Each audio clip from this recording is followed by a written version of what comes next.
Gagak hayang jadi merak. Di hiji leuweung geledegan aya 2 tangkal kiara anu kacida gedena. Perenahna di sisi sampalan paranti sato jarah nyatuan. Eta tangkal kiara teh sok dipake panonoban bangsa manuk. Anu hiji panonoban bangsa gagak, ari anu hiji deui mah panonoban bangsa merak. Kacaritakeun di antara bangsa gagak aya hiji gagak ngora, gagak jalu keur meujeuhna baleukes senteng, ngaranna si Candrika. Sanajan umurna ngora keneh, si Candrika mah loba onyoyna dibandingkeun jeung gagak-gagak sejena. Awakna leuwih keker, uteukna oge leuwih pinter. Sakabeh gagak di eta leuweung geus boga sangka yen dina hiji mangsa mah si Candrika teh bakal jadi kokolot gagak. Gaganti kokolot gagak anu ayeuna anu umurna geus kacida kolotna. Tapi dina hiji mangsa mah si Candrika teh beda ti sasari. Anu tadina lincah luluncatan dina dahan kiara, ayeuna mah jadi cicingan.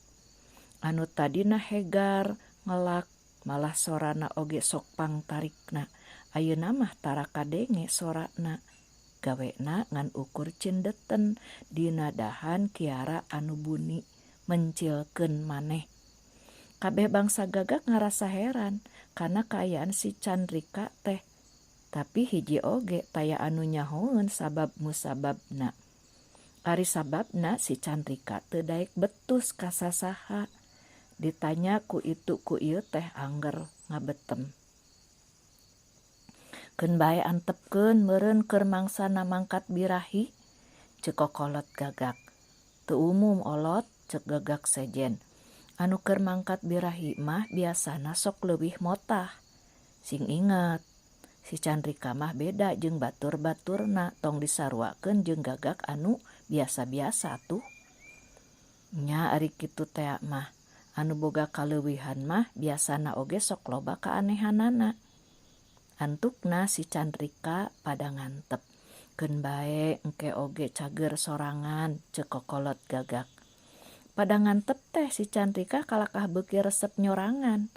Lamun keur cinutrung dina dahan anu suni gawena ngan nyerangkeun bangsa merak. Komo mun isuk-isuk atawa pas sosore mah dina mangsana bangsa manuk midang, panonna terus melong ka merak jalu anu keur meberkeun buntutna. Leuh, tada teuing resepna lamun aing jadi merak. Bulu endah pating gurilap mungun katojo panon poe. Nah ari aing bulu hideung lestreng, suku pacer, pamatuk gede, mani teu mararatut, ceuk si Candrika dina hatena. Tetela si Candrika teh hayang jadi merak. Geus lila manehna henteu sugema ku kaayaan dirina. Anu ceuk pangrasana mah manuk panggoreng-gorengna saalam dunya. Manuk pangsial-sialna tong boroning bangsa manuk deui. Malah bangsa manusa oge loba anu teu resepeun.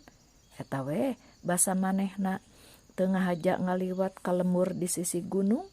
Jelema-jelema pating jorowok. Kaditu sing jauh kasabrang ka Palembang.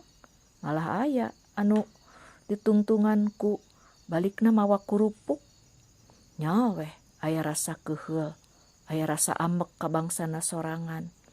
Aing kudu jadi merak, ceuk pikir si Candrika. Hayang jadi merak, kudu jadi merak. Terus jadi panyileukan si Candrika. Anu mangaruhan kana tingkah paripolahna sapopoe. Lamun keur nyorangan, manehna sok nurutan paripolah merak. Lempang rada diaced-aced, terus meberkeun buntutna. Buntutna kalakah rancung, teu puguh. Leuh, lamun seug aing jadi merak, beuki ambek bae ka dirina.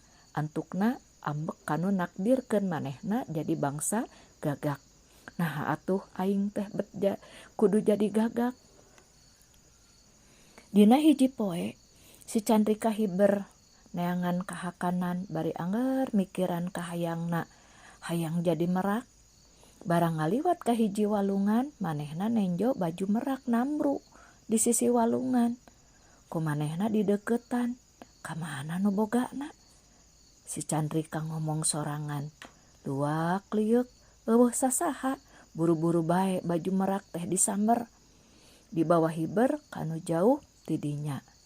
Celek dina tangkal nu suni, rap baju merak teh dipake, logor teuing waktu dicobaan, dipake hiber teh kokoplokan. Kawasna mah kudu dirapet. Teu talangke, manehna ngala leugeut teureub, tuluy diulas oles kana awakna jeung kana baju merak teh. Rap baju merak dipake deui, pal bae napal rapet pisan. Dicobaan dipake hiber, najan karasana berat, tapi leuwih ngeunaheun tibatan tadi. Laksana ayeuna aing jadi merak, ceuk si Chandrika. Celek kana dahan pangluhurna, terus ngahuleng pikiran lampah saterusna. Keur kitu torojol aya gagak, celek hareupeunana. Tetela si Culindra, batur ulina tileuletik. Keur naon sakadang merak, hulang-huleng di dieu, ceuk si Culindra. Si Culindra teu apaleun ka aing, padahal batur ulin aing tileuletik, nyebutna oge sakadang merak. Ayeuna aing lain si Chandrika, aing merak, anapok teh. Si Chandrika ngomong, tunyu tanya teuing atuh. Pila kadar nanya, wajar we da urang teh tatangga, tembal si Culindra. Tatangga sih tatangga, tapi bangsa Andika mah teu pantes cacampuran jeung bangsa merak. Si ngarumasakeun maneh we atuh, boga rupa goreng patut, bulu hideung lestreng teu beda ti areng. Beda pisan jeung bangsa kuring mah, sirah dimakuta ku kuncung, buntut hurung herang endah taya babandinganana. Nah Andika teh sombong-sombong teuing sakadang merak. Ari geus da kitu buktina, ceuk si Chandrika tegeug. Ngahina ka sasama makhluk. Da bangsa Andika mah memang hinaeun. Si Culindra teu ngomong deui, geleber bae hiber ninggalkeun si Chandrika anu ayeuna mah geus make baju merak. Si Chandrika kacida bungahna, nya ayeuna mah aing teh geus jadi merak. Buktina si Culindra oge batur ulina tileuletik teu apaleun, malah nyebutna oge sakadang merak. Aing geus jadi merak, aing merak. Si Chandrika igel-igelan dina dahan baka tingku bunga, buntutna pating gurilap katojo ku panon poe. Pas sore wanci bangsa manuk baralik ka panonobanana, si Chandrika oge balik. Ngan ayeuna mah balikna lain kana tangkal kiara panonoban gagak, tapi kana kiara panonoban merak anu paeunteng-eunteng jeung kiara panonoban gagak. Mimitina mah eueuh anu ngaharu biru. Da memang mun ditenjo saliwat mah meh taya bedana jeung merak-merak anu sejen. Seperti biasa unggal sore, merak-merak jalu sok nembongkeun kamonesanana, adu manis meberkeun buntutna, pangpangna pikeun ngirut merak bikang. Si Chandrika oge teu tingaleun, malah aya leuwihna lantaran manehna hayang nembongkeun ka bungahna pedah geus jadi merak, bari sari-sari mupuas ka bangsa gagak, bangsana sorangan anu dipika ijid pedah buluna teu endah. Si Chandrika leuwih motah ti merak-merak sejen. Tayoh nama sagala tindak tanduk si Chandrika diserangkeun ku kokolot merak didinya. Kokolot merak nyampeurkeun si Chandrika terus nyarita pokna. Keheula, Lur, ari Andika teh merak ti mana? Si Chandrika kacida reuasna, ti dieu, ti ieu leuweung, tembal si Chandrika gugup. Lain Lur, salila nyunyuhun kuncung, kuring kakaranenjo bangsa merak kawas Andika. Suku pacer, pamatu koneng, sora serak teu beda ti gagak. Kuring merak Indo, puguh keur serak ieu teh. Lain, Andika mah lain bangsa merak, salila nyunyuhun kuncung can kabejakeun aya merak Indo. Kuring mah merak tinggali bulu kuring apan bulu merak. Rob teh merak-merak anu sejen ngaronom si Chandrika. Andika mah lain bangsa merak, siga nama bangsa gagak anu make baju merak. Ceuk kokolot merak. Rek ngacaukeun bangsa merak eta mah. Ceuk merak sejen. Laan bajuna. Usir, usir. Para merak raung tuluy ngepung si Chandrika.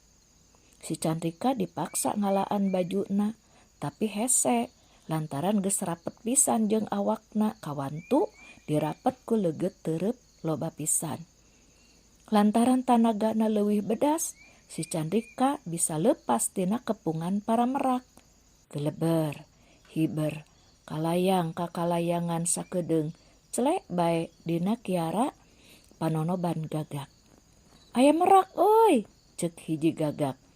Kuring lain merak, kuring si Chandrika batur Andika. Torojol kokolot gagak.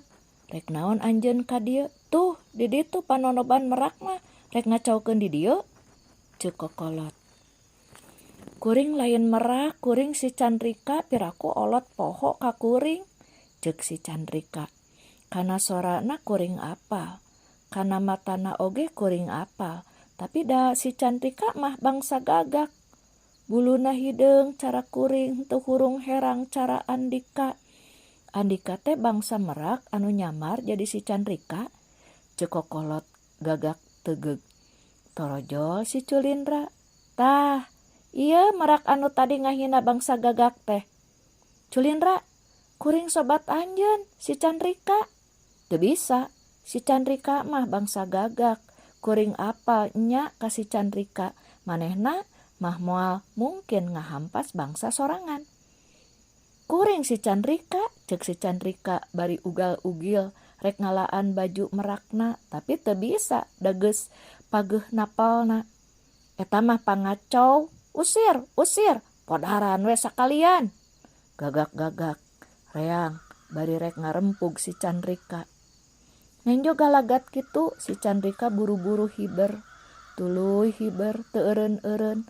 Wanci sareupna nepi ka sisi lembur, celek wae di dinya. Si Chandrika kacida nalangsana, diusir ti ditu ti dieu ku bangsa merak teu diaku, sumawona ku bangsa sorangan mah. Anu matak peurih mah teu diaku jeung diusir ku bangsana sorangan. Bangsa gagak anu ngagedekeun manehna. Bangsa anu miharep ka manehna sangkan dina hiji mangsa jadi kokolot gagak di ieu leuweung. Kamana kudu lumampah? Ras inget ka bangsa manusa. Manusa mah teresepeun ka bangsa gagak teh. Ari ka bangsa merak mah kacida resepeunana. Hatena kaubaran. Geus gilig dina hatena manehna rek nepungan bangsa manusa itung-itung ngabuang maneh. Isukna wanci haneut moyan si Chandrika hiber ngajugjug ka pilemburan. Nepi ka pilemburan celek dina hiji suhunan. Aya merak, ceuk hiji budak. Teu lila Rob atuh jelema kadinya. Ningali si Chandrika hiji oge eueuh anu teresepeun kana merak mah. Teu cara ka bangsa gagak, eueuh anu nyeuhkeun. Nyaho kitu si Chandrika jadi loba cetak, ucad acad buntutna dibeberekeun. Beuleum itu mani endah kitu, pating gurilapnya oi kawas berlian. Nyaho kitu si laing berlian, henteu. Si Chandrika beuki cetaan. Keur kitu tolojol kokolot lembur bari mawa bedil angin. Dengan ukur manehna di lembur eta mah anu boga bedil angin teh. Halik barudak, ulah ngahalangan urang tembak. Kade ulah kena kana buntutna lebar, ceuk pamajikanana. Moal atuh, da uing mah geus biasa kana tumbak tembak mah. Ceuk kokolot lembur bari nyengir. Pamajikanana ngadelek. Dikeceng sakedeung, ceplek bedil anginna dibekaskeun. Nimisna kena pisan kana hulu si Chandrika. Koleang si Chandrika ragrag teu inget di bumi alam barudak sarua. Telila ti harita buntut merak si Candrika jadi papaes ditepas imah kokolot lembur. Sakapeung aya 1-2 anu dibawa ngapung dipake bubuntut lang layangan. Baraya sadayana, kumaha tah dongeng gagak hayang jadi merak teh? Senengnya. Maksudna tina eta dongeng teh ya pelajaran kanggo urang kedah syukuran ka Allah Subhanahu wa taala kana sagala kaayaan nu parantos ditakdirkeun ku mantena kanggo urang sadaya. Ulah sok kabita ku milik batur, bisi cilaka ku pamolah sorangan siga si gagak tadi.